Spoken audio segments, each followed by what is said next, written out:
हाँ, कल एक गड़बड़ हो गई। कल वैसे मूड तो बन रहा था एक बार कि क्योंकि हमारी बॉलिंग बहुत अच्छी होती है तो टिकट्स थी, एक बार मूड बन रहा था मैच अच्छा देखने तब का। पहुंचते खत्म हो जाता। वही मैं सोचा कि घर जाके, क्योंकि मेरा हाँ। ऑब्वियसली जिम था, तो मैं सोचा घर जाके जिम निपटा के उसके बाद जाऊंगा। जब तक जिम निपटा तब तक 4 विकेट हो चुके थे। हाँ। मैंने कहा जब तक पहुंचूंगा ना तब तक ऑल आउट हो चुके होंगे, हाँ। और वही हुआ। उसके अगले आधे घंटे में तो पूरा ऑल आउट हो गया एकदम, वन वे। और मैं एक चीज़ कहूँगा, कल ना एकदम जैसे कहते हैं ना, क्लासिकल टीम एफर्ट। जैसे कई बार मार्केट में होता है ना कि स्टॉक सारे 1-1% चलते हैं और मार्केट 200 पॉइंट की रैली दिखाता है। कल पहले तो किसी ने भी सेंचुरी नहीं मारी, 3 अर्धशतक अच्छा लगे, लगे, हाँ। लेकिन फिर भी 350 क्रॉस कर लिया हमने। कल श्रेयस ने सबसे अच्छी बैटिंग की थी, और जो एक लग रहा था ना श्रेयस अय्यर के ऊपर थोड़ा प्रेशर था, कल जिस तरीके से वो खेल रहे थे और अपनी सेंचुरी की बिल्कुल भी परवाह नहीं की उन्होंने। मुझे ऐसे प्लेयर्स बहुत अच्छे लगते हैं जो अपने पर्सनल माइलस्टोन की बिल्कुल चिंता नहीं करते, टीम के लिए खेलते हैं। तो कल श्रेयस अय्यर ने उस तरीके की बैटिंग की। और शमी के बारे में तो क्या कहें, मतलब। और अब तो खैर, अब मेरे ख्याल से अब तो बॉलिंग में आप चेंज नहीं कर सकते, अब आपको ये तीनों के तीनों खिलाने पड़ेंगे। अब हार्दिक पांड्या वापस आएंगे तो क्या होगा, मैं तो ये सोच रहा हूँ। मुझे लग रहा है कि शायद सूर्य कुमार को बाहर बैठना पड़ेगा, वो एक स्ट्रेट अवे एक चेंज होगा। और एक चीज़ आशीष, बस मुझे एक डर लग रहा है कि अगर हमें एक मैच हारना ही है तो बस अब अगला हार जाए, सेमीफाइनल में जाके ना हारें जो पिछली बार हुआ था, क्योंकि अगला साउथ अफ्रीका के साथ है। संडे को। हाँ, उसके बाद तो नीदरलैंड्स वाला है, तो वो तो खैर नहीं हारेंगे, लेकिन अगर साउथ अफ्रीका हारना है तो प्लीज़ ये वाला हार जाएगी, क्योंकि उसके बाद फिर हारने की जगह बचेगी नहीं हमारे पास। तो संडे को मैच है और काफ़ी इंटरेस्टिंग हो रहा है। और एक जिस अब यहाँ पे जो पेज फंस रहा है ना, वो ये फंस रहा है कि हमारा सेमीफाइनल अब कलकत्ता में होगा या फिर वानखेड़े में होगा। क्योंकि जिस तरीके से न्यूजीलैंड कोलैप्स किया, अगर आज पाकिस्तान ने हरा दिया न्यूजीलैंड को, तो पाकिस्तान इन द मिक्स आ जाएगा फिर 4th प्लेस के लिए। तो वो काफ़ी इंटरेस्टिंग हो सकता है। खैर, हम तो यही होप कर रहे हैं कि एक वानखेड़े में सेमीफाइनल हो तो एटलीस्ट जाके देखने का एक मौका मिलेगा हमको वहाँ पर। खैर एनीवे, ये तो हो गई मैच की बात, और थोड़ी ज़्यादा बात इसलिए कर ली मैच की क्योंकि आज फ्राइडे है और यस। तो थोड़ा सा बनता भी है, और हमारी टीम बहुत अच्छा खेल रही है। इस टीम को देख के वो ऑस्ट्रेलिया वाली टीम की याद आ रही है जो 2003 में ऑस्ट्रेलिया की टीम थी ना कोई चल जाता था और वो मैच जिता देता था, वही वाली लग रही है यहाँ पर। 11 के 11 मैच विनर्स हैं इस समय। चलिए अब आते हैं मार्केट पर कि आज करना क्या है आपको, और आज के ट्रिगर्स बताते हैं आपको। सबसे बड़ा ट्रिगर फिर ग्लोबल मार्केट से मिल रहा है आपको। कल शानदार तेज़ी अमेरिकन मार्केट्स में और फॉलो थ्रू। और एक बार जरा डाउ जोन्स दिखा दीजिए स्क्रीन पर, किस तरीके से डाउ जोन्स ने कल 500 प्लस पॉइंट की रैली की, और फिर से वो जो यूएस बॉन्ड यील्ड है वहाँ पर एक क्लियर कट एक इम्पैक्ट वहाँ का। और जो 10 ईयर की बॉन्ड यील्ड थी जो एक समय पे 5 क्रॉस करने को तैयार थी, अब वो कोलैप्स हो गई है, 4.7 पर आ गई है। और ये अगर उसका चार्ट बन गया हो तो दिखा दीजिए। अब ना हम एक मेक और ब्रेक जोन पर हैं यूएस बॉन्ड यील्ड पे। ये जो लास्ट रैली थी वो यहीं से शुरू हुई थी पिछले ब्रीदर के बाद, और अगर यहाँ से थोड़ा ब्रीच हुआ तो बहुत बड़ी तेज़ी हो सकती है ग्लोबल मार्केट में। खैर एनीवे, ये हो गई ग्लोबल मार्केट्स की बात। नंबर्स की बात करें तो एक चीज़ जो क्लियर है, कल रामदेव जी आए थे हमारे स्टूडियो में, वो एक चीज़ कह रहे थे कि ये अर्निंग सीजन बहुत शानदार रहा है और मोर हिट्स देन मिसेस इस अर्निंग सीजन में। और एक और चीज़, ये बार जब ये क्वार्टर खत्म होगा आप नॉर्मली देखेंगे कि अपग्रेड्स होंगे नंबर्स। हम ऑलरेडी अगर अभी के नंबर्स के हिसाब से देखें तो ट्रेलिंग पे 19 टाइम्स पे ट्रेड कर रहे हैं, और ये Q2 है ऑब्वियसली। एक बार ये खत्म होगा और 6 महीने बाद के आप नंबर्स देखेंगे तो हो सकता है कि हम ट्रेलिंग में 17.5 18 टाइम्स पे ही पहुंच जाएं। तो बिल्कुल भी मार्केट एक्सपेंसिव नहीं है, निफ्टी पे तो मार्केट बिल्कुल एक्सपेंसिव नहीं है, और अभी भी डरने की ज़रूरत नहीं है इस मार्केट से। अगला ट्रिगर क्या है, स्टेट इलेक्शंस। मेरे ख्याल से मार्केट में एक राउंड ऑफ वॉलेटिलिटी आएगी अब यहाँ पर आशीष, स्टेट इलेक्शंस की वजह से, क्योंकि स्टेट इलेक्शन में ना काफ़ी बज़ होगा, स्पेशली राजस्थान को लेकर कि क्या चल रहा है क्या नहीं चल रहा, उसकी वजह से हो सकता है एक वॉलेटिलिटी मिल जाए। और आरबीआई की मॉनेटरी पॉलिसी है अगले महीने, वो भी मार्केट्स के लिए एक बड़ा ट्रिगर है। क्यों? क्योंकि अब मार्केट बेट करेगा, क्योंकि यूएस ने पॉज कर दिया और इंडिकेशन दे देगी अगली बार भी पॉज करेगा। अब गवर्नर साहब इस बात को मानेंगे और इस बात को अब वो झुटला नहीं पाएंगे। तो हो सकता है कि इस बार हमारी पॉलिसी काफ़ी डविश हो।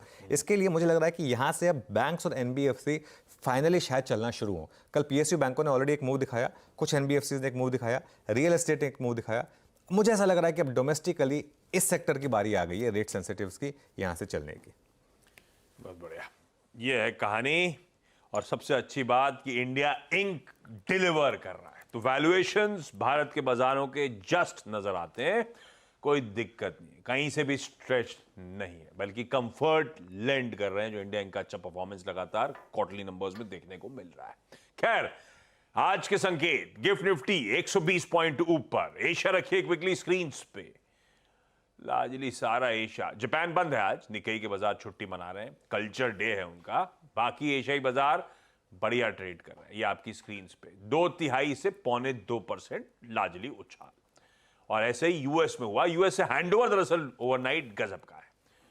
परसों उछाल था, जब पॉलिसी का अनाउंसमेंट हुआ तो वोलेटाइल थे और इवेंचुअली दिन के हाइस पे जाके बंद हो गए थे। उसके बाद कल तो गजब का ट्रेंडिंग डे था, तीनों बेंचमार्क्स 0.2% ऊपर, डाउ गैप के साथ खुला, तेजी तूल पकड़ती चली गई, दिन के हाइस पे जाके वहां के बाजार बंद हुए। और आज सुबह की इस तरह की 2 दिन की अच्छी तेजी के बाद आज सुबह के फ्यूचर ऐसा नहीं कि पस्त पड़ गए हो, इस समय एकदम कंसोलिडेट करते हुए आपको नजर आएंगे। मिला जुला कामकाज हो रहा है इस समय फ्यूचर पर, वो अच्छी तेजी जो है उसने सारे समीकरण बदल दिए। हम डाइजेस्ट करके गए थे 1/3 से आधा %, 3/4% उछाल आ गया 0.2% ये समीकरण बदले। इसीलिए एशिया बेहतर है, इसीलिए हमारा गिफ्ट निफ्टी मजबूती दिखा रहा है। अब पहले समझ लिया जाए ऐसा क्या फ्रेश डेवलपमेंट है या सिर्फ पॉलिसी रिलेटेड अपडेट्स पर ही बाजार अब झूम रहा है। Neeraj ji, good morning. Good morning आशीष। और देखिए पॉलिसी रिलेटेड ही है। पॉलिसी में कल मार्केट ने रिएक्शन दिया था एक, और उसके बाद फॉलो थ्रू रिएक्शन कल हुआ, मतलब आज की सुबह हम लोग देख रहे हैं, और बहुत बड़ी रैली बनी है। और अब पॉज नहीं, अब कट की बातें हो रही हैं कि जून में होगा। जो मैंने कल कहा था जून में होगा कट, अब क्योंकि नंबर्स आपके सजेस्ट कर रहे हैं कि फेड अप ऐसे ही रहेगा और इसका इम्पैक्ट आपको दिखेगा, और जून में एक सिचुएशन ऐसी बन रही कि आपको एक कट लेना पड़ सकता है। इसी पे मार्केट दौड़ा है, और सिर्फ यूएस नहीं पूरी दुनिया के बॉन्ड में आप देखिए ज़बरदस्त बाइंग हुई है कल बॉन्ड मार्केट में, यूरोप में भी आप देखिए। इसीलिए आप 4.66 पे आ गया 10 ईयर बॉन्ड, ये बहुत पॉजिटिव संकेत है। तो अगर डॉलर यहाँ से जाते हुए और वीक होता है, जो कि होगा, तो आप देखिएगा उससे और बड़ी तेज़ी आपको बनती हुई दिखेगी, और उसका फ़ायदा फिर भारत या तमाम और देशों को उठेगा। तो ये एक बहुत इंटरेस्टिंग जंक्चर पे आ गया है, और इसी पे कल मार्केट प्ले हो रहा था। बीच बीच में वो छोटे मोटे एप्पल के रिजल्ट वगैरह आएंगे तो वो मार्केट को इंट्राडे में कुछ ऊपर नीचे करेंगे। जैसे कल एप्पल का रिजल्ट आया, आउटलुक ने अच्छा नहीं दिया तो नैस्डैक थोड़ा सा आपको फ्यूचर में नीचे दिखेगा, लेकिन उससे कोई फ़र्क नहीं पड़ता, क्योंकि जो लॉन्ग टर्म चार्ट आप देखिए ना, मतलब मैं तो सिंपल ये कहता हूँ कि आप फेड के जितने पिछले 10-15 पॉलिसी के अनाउंसमेंट उनको सुनिए, और आप एक लंबा चार्ट देखिए 3 साल का, आपको दिख जाएगा कि क्या होने वाला आगे। उसमें ज़्यादा दिमाग लगाने की ज़रूरत नहीं है। तो मार्केट ने कल उसी को रिजॉइस किया, एक बड़ी तेज़ी यहाँ से बनी है। ये आज की तारीख तक का एनालिसिस है। अब कल एक और घटना हुई है, 1 लाख करोड़ से ज़्यादा इजराइल युद्ध लड़ने के लिए कांग्रेस ने अप्रूवल दिया है। आप सोच रहे 1 लाख करोड़ रुपए, ये वहां की कांग्रेस, हाँ मतलब यूएस की संसद को घर बैठे टेंशन हो जाता है। कांग्रेस बेचारे कर भी कैसे, पावर में नहीं है। यूएस की पार्लियामेंट ने के लिए कांग्रेस के लिए उन्होंने अप्रूवल दिया। अब ये इतना पैसा ये लोग युद्ध में खर्च करते हैं, 1 लाख करोड़ रुपए की ऐड उसको दे रहे हैं।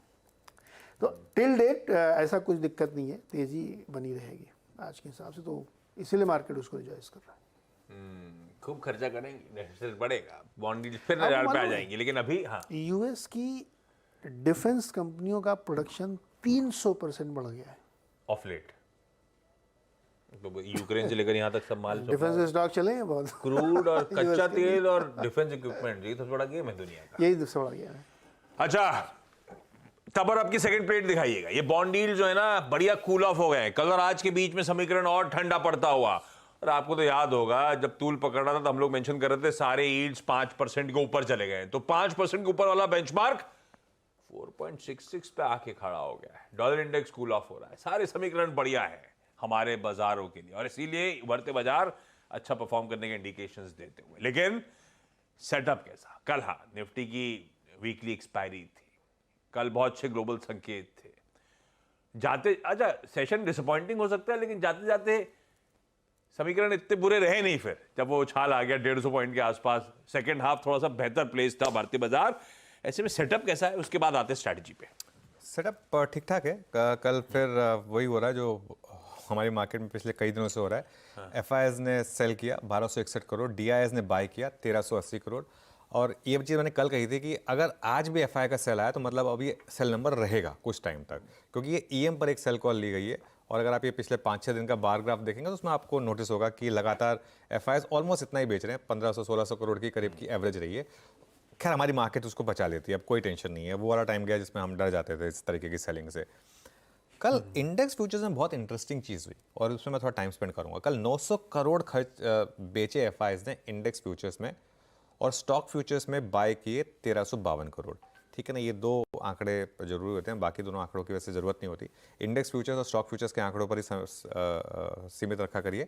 900 करोड़ इंडेक्स फ्यूचर्स में बेचे और स्टॉक फ्यूचर्स में 1352 करोड़ की बाइंग हुई। लेकिन इंडेक्स फ्यूचर्स के अंदर क्या हुआ ये ज़्यादा इंटरेस्टिंग था। उसमें निफ्टी में बहुत कम सेलिंग है 72 करोड़ की, लेकिन निफ्टी बैंक में 800 करोड़ की सेलिंग है। निफ्टी बैंक में क्यों इतनी सेलिंग आ रही है, मेरे को इंटरेस्टिंग लग रहा है ये। और आप पोजीशन देखिए इंडेक्स फ्यूचर्स में फिर से, अच्छा परसेंटेज वाइज ये थोड़ी कम जरूर हुई है, जो हमारा 89% था उसके मुकाबले अब हम आ गए 84% पर और शॉर्ट्स में, और लॉन्ग 16%, लॉन्ग्स जुड़े करीब 6060 और शॉर्ट्स जुड़े 19,600 के करीब, 19,600। उसमें मुझे लग रहा है काफ़ी कुछ बैंक निफ्टी में शॉर्ट्स जुड़े, तो ये काफ़ी इंटरेस्टिंग है। और अब आप अगला ग्राफिक लेकर आइए एक बार जरा, एफआईआईज की लॉन्ग शॉर्ट की जो बार्स हैं वो, ये है लॉन्ग शॉर्ट्स का आंकड़ा। जब हमने सीरीज की शुरुआत की थी तब हम नेट शॉर्ट थे, उसके बाद हम लगातार नेट शॉर्ट ऐड कर रहे हैं। एक्चुअली अब हम 1.75 लाख नेट शॉर्ट कॉन्ट्रैक्ट पे हैं। और वो जो वीरू का चार्ट आता है ना, उसमें आप नोटिस करेंगे कि नंबर ऑफ कॉन्ट्रैक्ट के हिसाब से अब हम वापस, प्योरली नंबर ऑफ कॉन्ट्रैक्ट के हिसाब से वापस हम ऑल टाइम लो पर आने वाले हैं नेट लॉन्ग के हिसाब से। ये देखिए आपकी स्क्रीन पर ये चार्ट है। तो ये शॉर्ट्स अब मुझे लग रहा है अगर 19,233 के ऊपर भी रहे, आप फाइनली इनको कवर करना पड़ेगा, क्योंकि इसमें बहुत पैसा जा रहा है। आप शॉर्ट करके बैठे हैं और मार्केट गिर नहीं रहा है, उल्टा चल रहा है मार्केट, तो फिर यहाँ पे शॉर्ट कवरिंग और आएगी। तो ये आंकड़ा हमारे लिए अच्छा है। पुट कॉल रेशियो 1.01 वर्सेस 0.82, हल्का सा बढ़ा है, कोई टेंशन नहीं है, मार्केट भी बढ़ा था इसके हिसाब से। बैन में वही एक स्टॉक जो जीएनएफसी ऑलरेडी बना हुआ है, तो सेटअप पॉजिटिव है हमारा। सेटअप पॉजिटिव है, तेजी सबसे पहले करते हुए हैं जो मंदी में फंसे होते हैं। अब देखते हैं कब मूड बदलता है इन लोगों का, कितने दिन और झेल पाते हैं। लेकिन ये एक समीकरण है ट्रेड सेटअप की, ये हालात थे ग्लोब के। अब इन सब का निचोड़, हमारी और आपकी गो टू स्ट्रैटेजी क्या होनी चाहिए आज की निफ्टी पर। अपफ्रंट आपने मेंशन करा कि कल, हाँ कल वो कमाई का अड्डा में 19,200 का कॉल राइड कर रहे हैं, जो राइड कर रहे हैं आपके तो वारे ना रहे। लेकिन फ्रेश एंट्री के लिए अब आपने वो सही कहा, हम वही प्रीवियस परसों नरसों के हाईज जो थे 233 के, उसी पॉकेट को हिट कर रहे हैं अगर हम 114 115 पॉइंट ऊपर खुल रहे हैं। और यही वो राइटर्स का जोन भी है शायद। बिल्कुल, क्या करूं अब मैं? बिल्कुल। तो देखिए इसमें आज की स्ट्रैटेजी बहुत सिंपल है। पहला रेजिस्टेंस है आपका 19,233 पर, जो कि सीरीज का हाई है। अब अगर गिफ्ट निफ्टी सही है तो हम उसके ऊपर खोल रहे हैं।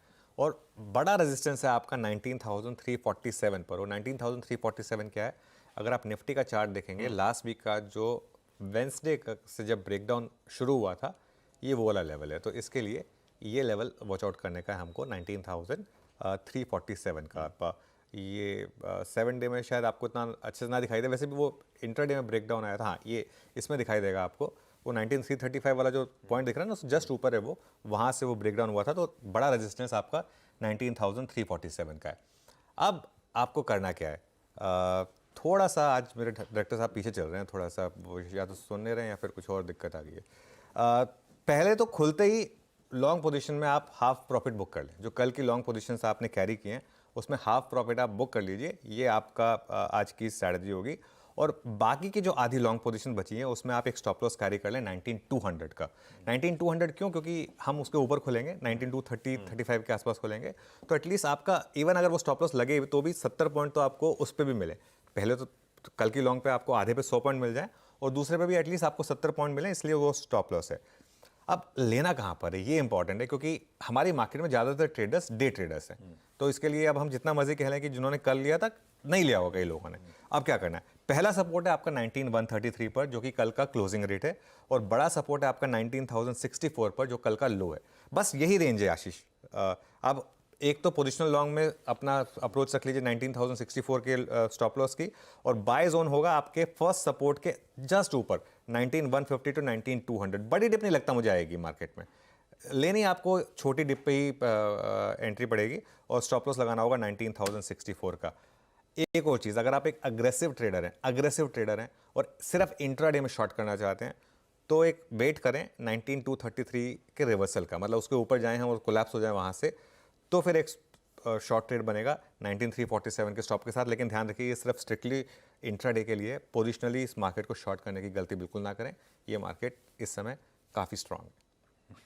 मार्केट स्ट्रांग है, 233 नहीं टिक पा रहा, उसके नीचे स्लिप हो रहे हैं, तब तो इंट्राडे में जो एग्रेसिव सेल साइड आइडियाज रखना चाहते हैं उनके लिए है। अदरवाइज लेवल्स आपकी स्क्रीन पे ब्यूटीफुली मार्क्ड है। पार्शियल प्रॉफिट टेकिंग करिए जिन्होंने कल हमारे साथ तेजी को राइड कर रखा है, 19,200 पे अपना बाकी की पोजीशंस के लिए स्टॉप लॉस बना के चले। और आज के लेवल स्क्रीन पर। अब आइए निफ्टी बैंक। आपने शुरुआत में समझाया अभी बातचीत में, सेटअप में, कि वहां पे एग्रेसिव शॉर्टिंग। अब निफ्टी बैंक के लिए एक इंटरेस्टिंग ट्रिगर कल है, सैटरडे को एसबीआई के नंबर्स आने हैं, जिस पे हम मंडे को रिएक्ट कर रहे होंगे। खैर, आज की समीकरण कैसे? देखिए, बैंक निफ्टी को अभी कुछ टाइम के लिए छोड़ दे, मतलब फैंसी लगता है कहने को, लेकिन कल बैंक निफ्टी में ना कोई पैसा नहीं बना पाया होगा। आप इस तरीके का चार्ट देखिए, निफ्टी में फिर भी आपका चार्ट एक बार ओपन अप, गैप अप, नीचे आया, फिर एक डे हाई पर फिर भी ऑलमोस्ट जाकर हम बंद हुए। बैंक निफ्टी में ये मामला जो है ना, एकदम हम डे हाई और डे लो के एकदम बीच में बंद हुए, एकदम एग्जैक्ट सेंटर पॉइंट है जहाँ पर हम बंद हुए हैं। और ये अपने आप में एक इंडिकेशन है कि बैंक निफ्टी अभी मन नहीं बना पा रहा है।